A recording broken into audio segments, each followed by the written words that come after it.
Hi everybody and welcome back to A Dinosaur in the Library.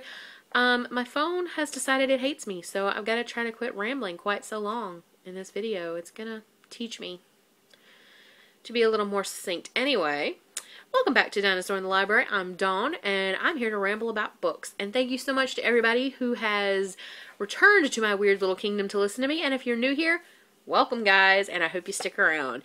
I was kind of absent last week, which I explained in my last video, so I won't go through that again, but suffice it to say that that is kind of tied in to how I got around to reading this book.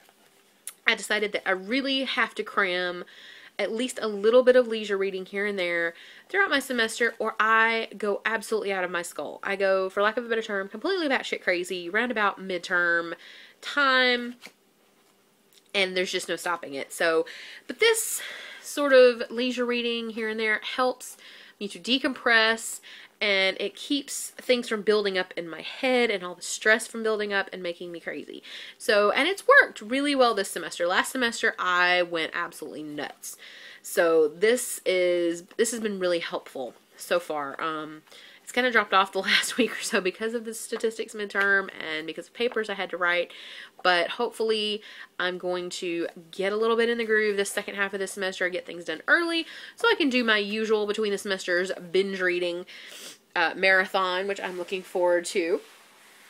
But anyway, one of the books that I crammed into my leisure reading was a book that I picked up at the Florida Library Association conference last May.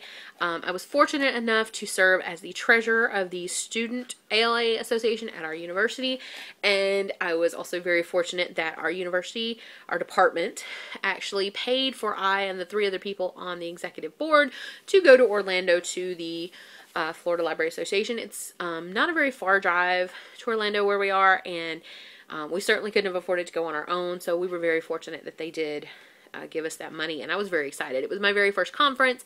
I'd never been to anything like that, and and the state conferences, at least in Florida, are very small compared to ALA, so it helps you kind of get used to what a conference works, how a conference works, and how to, function in them. Anyway, no good conference is without an exhibit floor, and while FLA's was extremely small compared to ALA's, as you may have seen online before, they look like malls, FLA's was very small, but they had a lot of great stuff. I came home with tons of notepads and pens and tote bags and books. I came home with a lot of books, like a stack of books this high. And considering there was really only one booth, maybe 2, that were giving away books, I thought that was pretty good. Anyway, this is one of the books I picked up from one of the booths. It's a Bale and Galley, so I won't be quoting from it because I'm not sure if it's changed between this and the publication. I really need to get the post-publication edition and see. But it is Dear Committee Members, a novel by Julie Schumacher. And my apologies, Ms. Schumacher, if you happen to see this. I've never actually heard of her, or if I have, I had forgotten. Her first book, The Body is Water, was an ALA Notable Book of the Year and a finalist for the Penn Hemingway Award, so clearly it is of good quality. This was amazing, so I can believe that. But it's a novel written in letters, and I never pronounced this word right, so somebody forgive me and don't judge me if I'm saying it wrong. But anyway, finally a novel that puts the pissed back in epistolary. So epistolary, a book written in the form of letters. And what this is what's his name? Jason Fitger. He is a professor of creative writing at a very small and, as the back of the book says, not very distinguished liberal arts college. And as anybody who has been in college, especially in the arts and humanities, knows, arts and humanities departments typically are not afforded the same respect as the sciences and as business and other things. So those departments kind of get, pardon me, shat upon quite a lot in academia. But you don't have to be an academic to understand or enjoy this book.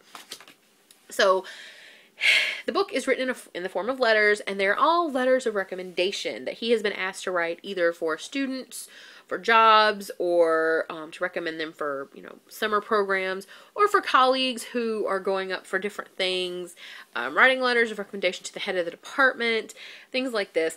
And anybody who's in academia, or is not even in academia, who's ever had to have a letter of recommendation, who's ever had to write a letter of recommendation, knows there are a lot of things you'd like to say in those letters, but you never ever do. And if you've never written one, but you had to have them written, you know that there are things that you know that person probably wants to say, but you pray they don't. Well, you know what? Jason Fitger says every single one of them, and probably a few you haven't thought of. He just goes ahead and says them.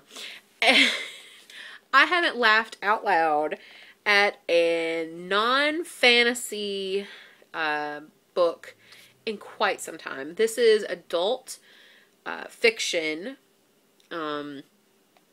It's contemporary, and I don't read a whole lot of that genre, but I will read it on occasion, and I was dying. This was hilarious, and I really hope the other one is as good as this. I'm definitely going to read it now that I have found this book. And I'm going to just go ahead and tell you, when I was looking at books to pick up, after I picked it up initially, I did read the back and said, oh, that sounds really interesting. But you want to know the reason I picked this one up first instead of the others? Porcupine butt.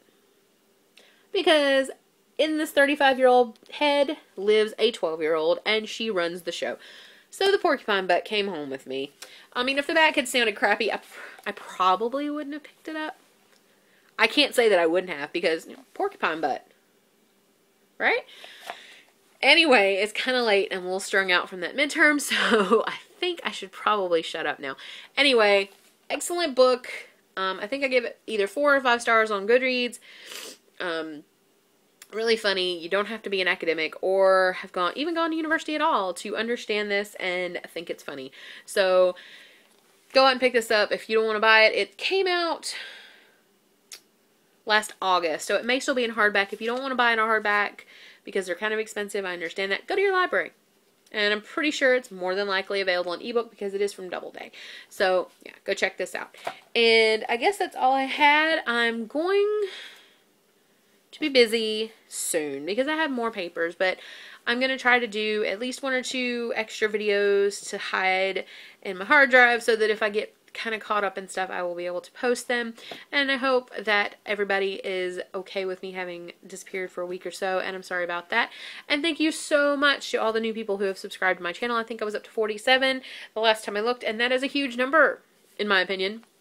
I mean, it's nothing compared to the thousands of some people, but I never thought that there would be that many people who I do not know in real life who might want to listen to me ramble about books. And I'm very thankful that you guys show up every time, and I see the view counts, so I know that people do watch and do pay attention. So I really, really appreciate that.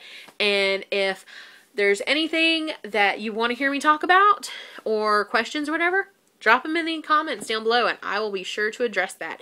And hopefully I'll be able to do a bookshelf tour soon. My wife has said that she wants to help me film, and she may be doing a horror corner soon. We're working on that. That's a maybe, but anyway, I will speak to you all soon, and I hope everybody is having a wonderful week, and you all have wonderful, amazing books to read, and that tomorrow you will wake up and find the best book you've ever read in your entire life.